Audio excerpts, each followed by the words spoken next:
સરસ મજાનું વક્તવ્ય રજૂ કરશે। બહુ એકદમ તમને મજા આવશે, ધ્યાનથી સાંભળજો, આપનો સહકાર આપજો। ખૂબ ખૂબ આભાર। સ્નેહ મિત્રોને પાંચણિયા ખુશ હેતની ચાસણીમાં ઝબોળી મીઠા વંદન। આજના શુભ પ્રસંગ પર મને બે શબ્દ બોલવાનો મોકો મળ્યો હોવાથી હું આપ સૌની ખૂબ ખૂબ આભારી છું। આજે હું મારી કાલી ગયેલી ભાષામાં બાપ દીકરીના પ્રસંગ વિશે વાત કરીશ, જે તમે શાંતિથી સાંભળો એવી અભિલાષા। મિત્રો, દીકરી નાની હોય એ તમન્ના છે મારી ચાંદ બની ચમકવાની, એક આરઝુ છે મારી ગગનમાં વિહરવાની, એ સ્વપ્ન છે મારું સૂરજની કિરણ બનવાનું, એક ઉમંગ છે આદર્શ દીકરી બનવાનું।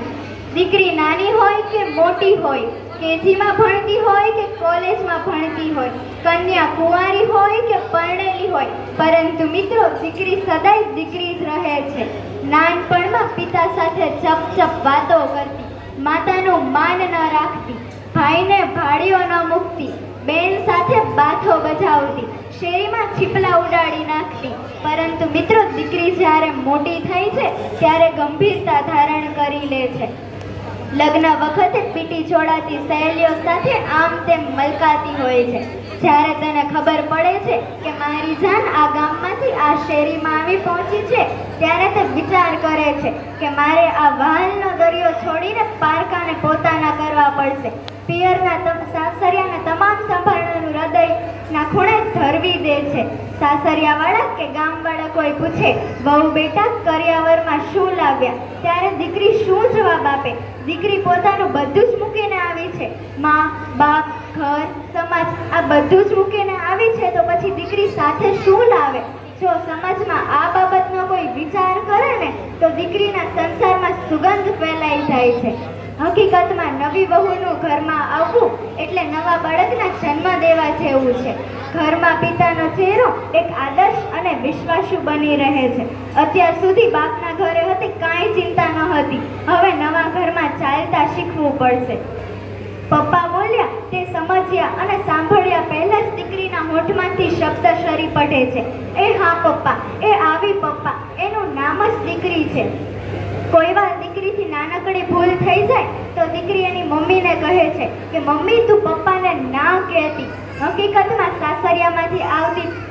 સાસરિયામાંથી પિયરમાં આવતી દીકરી એ રોકાવા નથી આવતી, પરંતુ ઘરના હાલચાલ જોવા આવે છે, આર્થિક સ્થિતિ જોવા આવે છે, કાંઈ વાંધો તો નથી, અને જતી વખતે ઘરના દરેક સભ્યોને સૂચના દેતી જાય છે, મમ્મી તું પપ્પાને આદુવાળી ચા દેજે, ઓ ભાભી પપ્પાને માપસર પાણી આપજો, ઓ ભૈલા તું પપ્પાને પરેશાન ન કરતો, હું તારા આધારે જાઉં છું।